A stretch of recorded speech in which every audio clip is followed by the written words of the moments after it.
नमस्कार, मैं हूं विनोद महिला। आप देख रहे हैं दा मुद्दा। इस समय मेरे साथ हरियाणा के कद्दावर नेता, कांग्रेस के वरिष्ठ नेता अशोक अरोड़ा जी हैं। अरोड़ा जी, आपका दा मुद्दा पर स्वागत है। बहुत बहुत धन्यवाद महिला जी, आपका भी, आपके दर्शकों का भी। अरोड़ा जी, 2019 का विधानसभा चुनाव हुआ था। बहुत कम मार्जिन से चुनाव हारे थे और शायद ये आपका पहला ही ऐसा चुनाव होगा जो बहुत कम मार्जिन से हारे थे। उसके बाद समीक्षा भी की होगी, कुछ खामियां भी नज़र आई होगी, किसी इन खामियों की वजह से चुनाव हारे हैं। तो वो कौन सी खामियां थी और आपने अब उसको दूर भी कर रहे होंगे? देखिए, प्रजातंत्र के अंदर जीत हार है, ये जनता के हाथ में होती है। पहले होता था राजा माँ के पेट से पैदा होता था, अब तो लोग तय करते हैं कि किसी ने जीतना है, किसी ने हारना।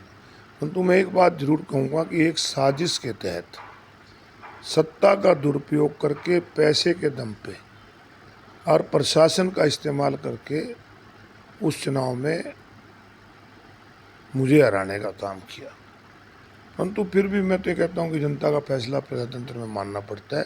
कहीं कोई कमी नहीं थी, लोग वोट देना चाहते थे, लोगों ने खूब वोट दी और मैं लोगों का धन्यवाद करता हूँ कि लोगों ने ऐसे समय में, कि जबकि मैं तो कांग्रेस में नया नया आया था, के बावजूद लोगों ने भरपूर सहयोग समर्थन दिया और लगभग 55,000 के करीब मुझे वोट मिली। और कोई आगे कमी की जहाँ तक बात है, मैं कमी तो उसमें कोई मानता है ना, कार्यकर्ता कमी मानता है ना अपनी।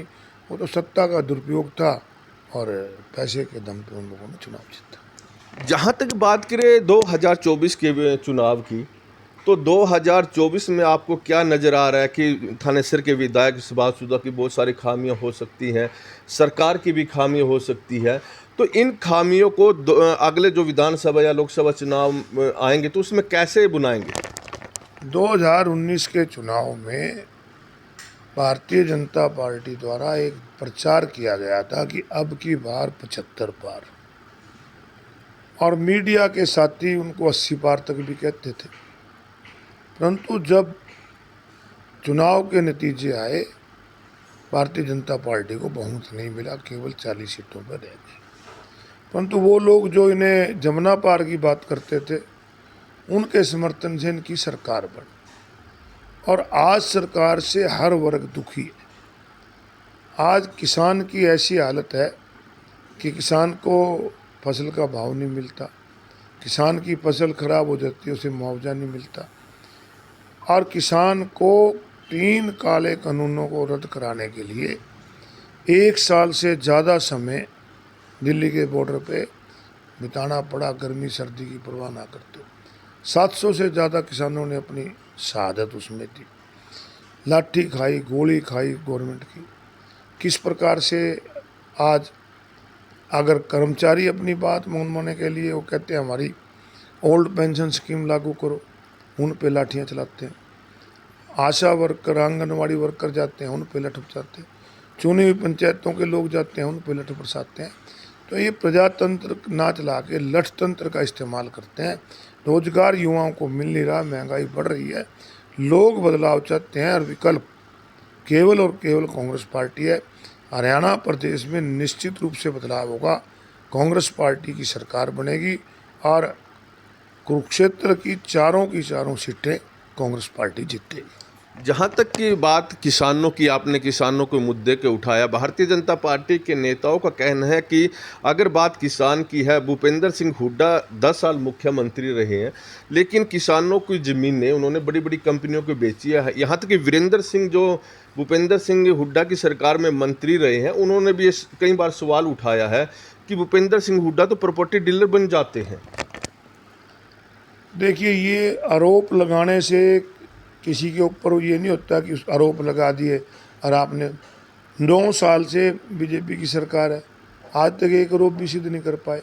चौधरी भूपेंद्र सिंह हुड्डा के राज में कि ना तो कभी आंदोलन हुआ, किसान खुशहाल था, पॉपुलर के रेट, गन्ने के रेट चौधरी भूपेंद्र सिंह हुड्डा के राज में सबसे ज़्यादा बढ़े। 117 रुपये से 210 रुपये, 310 रुपये तक गन्ने का रेट गया।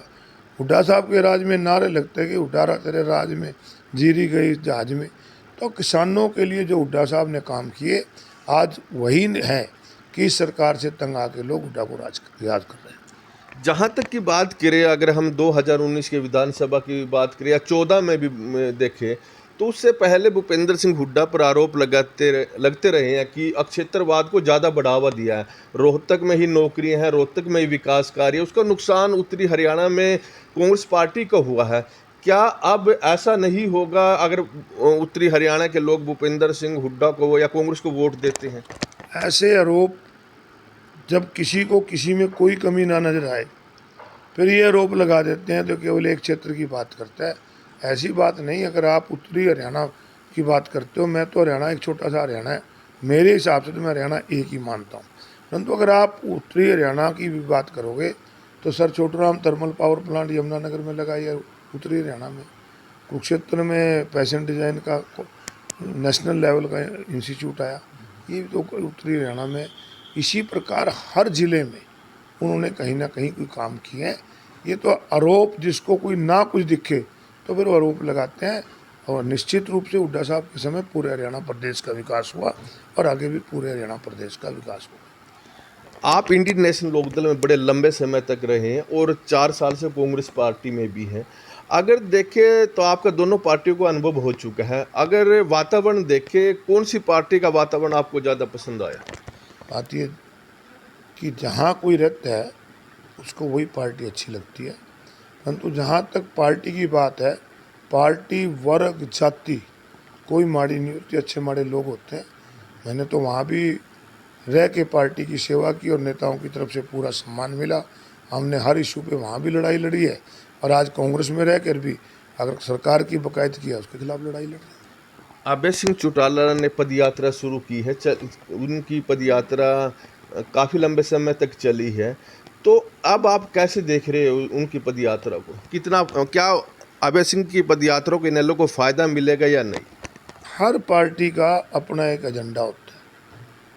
कांग्रेस पार्टी के नेता श्री राहुल गांधी जी ने देश में फैली नफरत और भय के वातावरण के खिलाफ कन्याकुमारी से कश्मीर तक पदयात्रा की। अभय सिंह की यात्रा का आपने जिक्र किया। हर पार्टी अपने एजेंडे पे करती है, अपने लिए काम करती है। परंतु जहाँ तक लोगों की बात है, लोग आज हरियाणा प्रदेश और देश में कांग्रेस को विकल्प मान चुके हैं और सभी लोग कांग्रेस के साथ जुड़कर इस सरकार को बदलना चाहते हैं। एकमात्र विकल्प जो है कांग्रेस पार्टी है।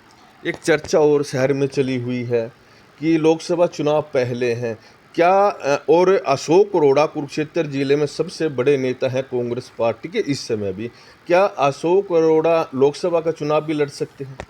देखिए महिला जी, जहाँ तक अशोक अरोड़ा की व्यक्तिगत बात है, अशोक अरोड़ा थानेसर से विधानसभा चुनाव लड़ना चाहता है और मेरी तैयारी भी है। यहाँ के लोगों का भरपूर सहयोग प्यार पिछले 35 साल से मुझे मिलता भी आ रहा है। परंतु रही बात पार्टी की, अगर पार्टी हाईकमान ये तय करेगा कि मुझे विधानसभा चुनाव लड़ना है या लोकसभा चुनाव। जहाँ तक देखें, इंडियन नेशनल लोकदल के साथ आपकी राह राजनीतिक तौर पर अलग हो चुकी है, तो क्या जो इनेलो के सुप्रीमो हैं ओम प्रकाश चौटाला, बीच बीच में क्या उनसे बातचीत होती रहती है कभी? जहाँ तक राजनीतिक संबंधों की बात है, आज मैं कांग्रेस पार्टी में हूँ, कांग्रेस पार्टी का एक कार्यकर्ता के रूप में काम कर रहा हूँ।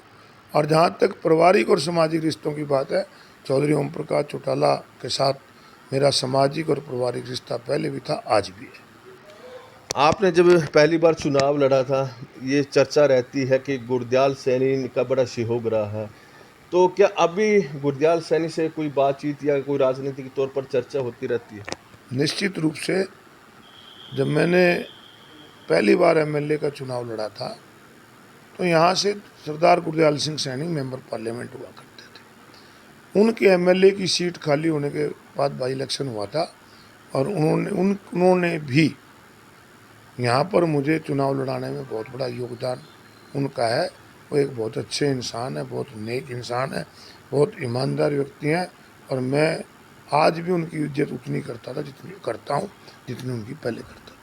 अगर थानेसर विधानसभा की बात करें, विधायक दावा करते हैं कि बहुत सारे विकास कार्य करा दिए, इतने पिछले 8 या साढ़े 8 साल में काम कराए हैं, इतने 20 या 25 साल में पहले कभी नहीं हुए। तो शायद ब्रह्म सरोवर बनवाया भी उन्होंने होगा, ये ओवर ब्रिज भी उन्हीं के बनवाए होंगे, दोनों तीनों जो भी बने होंगे, ये दोनों तीनों पार्क भी उन्हीं के बनवाए होंगे। कोई भी व्यक्ति जिसको समय मिलता है काम करता है, परंतु ये पहला विधायक है कि 7 साल में एक सड़क पूरी हुई है, 23 लोगों ने उसमें जान दी है। और आज कुरुक्षेत्र की सड़कों की ऐसी हालत है, विशेष रूप से ग्रामीण और सेक्टरों की सड़कों की, कि वहाँ पर चलना मुश्किल होता है। आप सलारपुर रोड और अमीन रोड, दोनों रोडों के गांव के जो लोग रहते हैं ना, अगर सलारपुर वालों को अमीन रोड पे जाना हो तो वाया कुरुक्षेत्र होके जाना पड़ता है। जो बीच में रास्ते हैं, चाहे वो खेड़ी से मंडी वाली सड़क हो, चाहे वो आपकी फतेहपुर से अमीन रोड की सड़क हो, चाहे आगे भीड़ मीन वाली सड़क हो, चाहे आलमपुर वाली सड़क हो, चाहे कुमारखेड़ी वाली सड़क हो, चाहे मुंडेखेड़ी वाली सड़क हो, इंदबड़ी वाली सड़क हो, आज ऐसी सड़कों की हालत है कि उन पे चला नहीं जाता। विकास किस बात का विकास है? विकास तो यहाँ कोई बात हुआ ही नहीं। विकास के नाम पे तो केवल 3500 करोड़ रुपये खाया गया है, और उसका हिसाब निश्चित रूप से आने वाले चुनाव में जनता लेगी। थानेसर की नगर परिषद की बात कर ली जाए तो आरोप लगते रहते हैं कि 20 साल वहाँ बहुत ज़्यादा गड़बड़ हुई है। आपकी सरकार आती है और आप भी मंत्री बन जाते हैं, तो क्या जो थानेसर नगर परिषद में जो भी गड़बड़ हुई है उसकी जांच करवाएंगे? प्रजातंत्र के अंदर सरकार के पास जो पैसा होता है वो लोगों का होता है। लोग ही सरकार बनाते हैं, लोगों के लिए होती है। और जो पैसा लोगों पे खर्च होने की बजाय भ्रष्टाचार से अपने और दलालों की जेबों में जाए, तो ऐसा तो नहीं है कि उसका हिसाब नहीं होगा। निश्चित रूप से उसका भी हिसाब लिया जाएगा। और जिस प्रकार से आज महिला जी हालात हैं, आप देखते होंगे कि एक समय था जब सेक्टर कटा करते थे, हुड्डा सेक्टर काटता था, गरीब लोगों को उसमें प्लाट मिले करते थे। हाउसिंग बोर्ड फ्लैट बनाता था, गरीब आदमियों को उसमें आरक्षण मिलता था, विकलांग को आरक्षण मिलता था। परंतु इन 9 सालों में इन्होंने एक भी सेक्टर नहीं काटा, बल्कि गरीबों के लिए कहा कि हमने दीनदयाल आवासीय योजना शुरू करी है, इसमें गरीब आदमी को फायदा होगा। परंतु किसान की ज़मीन सस्ते दाम में लेकर कंज्यूमर को महंगे दामों पे बेचा। 2-2.5 करोड़ का किला लेते हैं और बेचते हैं 30,000 रुपये गज, 40 रुपये गज, 40,000 रुपये गज। ये तो वो हाल हो गया कि दीन तो ये हो गए जो काटने वाले हैं, दीन तो जनता बन गई जो इनके बकावे में आ रही, और दयाल ही हो गए जो काटते हैं। ये तो माला माल हो गए, लोग गरीब हो गए। एक गरीब आदमी 30,000 रुपये गज प्लाट लेगा।